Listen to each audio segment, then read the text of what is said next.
मैं धनेश्वर महतो। सबसे पहले मैं आपको एक वीडियो दिखा रहा हूं।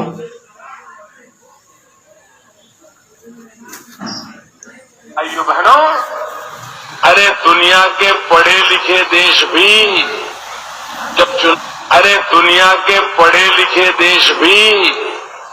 जब चुनाव होता है ना, तो बैलेट पेपर पर नाम पढ़ करके फिर थप्पा मारते हैं। आज भी अमेरिका में भी। भाइयों बहनों, अरे दुनिया के पढ़े लिखे देश भी जब चुनाव होता है ना, तो बैलेट पेपर पर नाम पढ़ करके फिर थप्पा मारते हैं। आज भी अमेरिका में भी। भाइयों बहनों, आपने प्रधानमंत्री जी का ये बयान सुना कि दुनिया के पढ़े लिखे देश भी बैलेट पेपर के ऊपर ठप्पा मारते हैं नाम पढ़ के। दुनिया के पढ़े लिखे देश भी, ये मैंने नहीं कहा है, ये माननीय प्रधानमंत्री जी ने कहा है।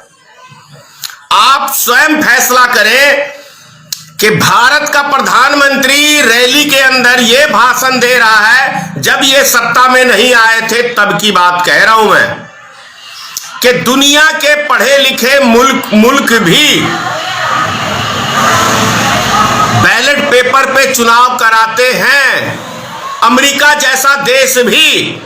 फिर भारत के अंदर ऐसी कौन सी बीमारी फैल गई है भाई कि भारतीय जनता पार्टी ईवीएम का सहारा ले रही है? जितने विपक्षी दल हैं एक एक करके ईवीएम का बहिष्कार कर चुके हैं, लेकिन भारतीय जनता पार्टी ईवीएम के ऊपर अड़ी हुई है। क्यों? क्योंकि ईवीएम में घोटाला होता है। इसका जीता जागता प्रमाण मैं हूं स्वयं। मैं भी इससे पहले यह सोचता था कि कहीं यह बातें झूठी तो नहीं है, लेकिन मधुबनी बिस्पी विधानसभा के अंदर जो चुनाव के रिजल्ट आए हैं और जो चीजें मैंने अपनी आंखों से देखी है, मैं दावे से कह सकता हूं, 100% दावे से कह सकता हूं कि ईवीएम घोटाले की वजह से भारतीय जनता पार्टी यहां चुनाव जीती है। अब बताता हूं मैं आपको यह कारण कहने का। परसों की बात है, परसों शाम को मैं मधुबनी किसी काम बस मधुबनी गया था। किशोरीलाल चौक पे, किशोरीलाल चौक का एक रास्ता आरके कॉलेज की तरफ मुड़ता है जिधर काउंटिंग है, और एक भरी हुई ट्रक, बक्से से भरी हुई ट्रक आरके कॉलेज की तरफ गई। मैंने उसी टाइम कहा मेरे साथ जो बैठे हुए थे कि ये ट्रक का अभी आरके कॉलेज की तरफ जाना मुझे संदेह पैदा करता है कि कहीं इसके अंदर ईवीएम तो नहीं। और कल जो चुनाव के रिजल्ट आए हैं वो ये साफ पता कर दिया, क्योंकि कम से कम 50 से 60 ऐसे बूथ हैं मुस्लिम के जिसके ऊपर सिर्फ और सिर्फ मुस्लिम के ही वोट है। उसके ऊपर 100, 150, 70, 80 भाजपा को वोट मिलना, जहां पे कुल पोलिंग 250-300 हुई है, उसके अंदर आधी या 40% भाजपा को पोलिंग होना अपने आप में एक सवाल खड़े करता है। दूसरी चीज जानते हैं, पूरे बिहार की मैं कह रहा हूं, पूरे बिहार में विधानसभा चुनाव के दरमियान में सरकार ने कितनी बड़ी साजिश की है, निर्वाचन आयोग ने कितनी बड़ी साजिश की है, उसका भी पर्दाफाश कर रहा हूं आपको। जहां भी पोलिंग हुई है चुनाव के दरमियान, किसी भी एक कमरे के अंदर लाइट की व्यवस्था नहीं की निर्वाचन आयोग ने, सरकार ने, नीतीश कुमार की सरकार ने। किसी भी स्कूल के अंदर एक लाइट की व्यवस्था नहीं की गई। क्यों?